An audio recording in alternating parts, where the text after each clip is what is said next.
బూతులకు ఒక నమూనాగా ఉండేది. ఏదైతే ఒక చట్టసభ అనేది ఒక దేవాలయం, ప్రజా దేవాలయం. ఇది ఇక్కడ ప్రజా సమస్యల్ని పరిష్కారం చేయడమే కాకుండా భవిష్యత్తులో ఏం చేయాలన్నా దానికి అనుకూలమైనటువంటి చట్టాలను తయారు చేసే సభ. ఒక పబ్లిక్ పాలసీ కానీ ప్రాపర్గా ఉంటే ఆ దేశ భవిష్యత్తే మారిపోయే పరిస్థితి వస్తుంది. అలాంటి చట్టసభలో చర్చలు జరగకుండా ప్రతిరోజు మనం చూసేవాళ్ళం. కడానికి కొండే వాళ్ళందరం బాధితులమే. అలాంటి సమస్యలు చూసాం ఈ సభలో.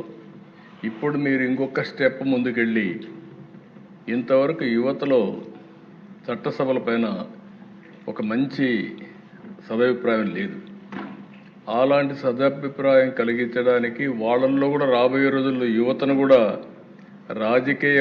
రాజకీయాల వైపు మళ్లించడానికి మీరు ఒక వినూత్నమైన కార్యక్రమం చేశారు. ఆ కార్యక్రమమే ప్రతిరోజు ఈ సభకు కొంతమంది పిల్లల్ని పిలిచి వాళ్ళందరినీ గ్యాలరీలో కూర్చొని పెట్టే విధంగా మీరు చేసిన పని రాబోయే రోజుల్లో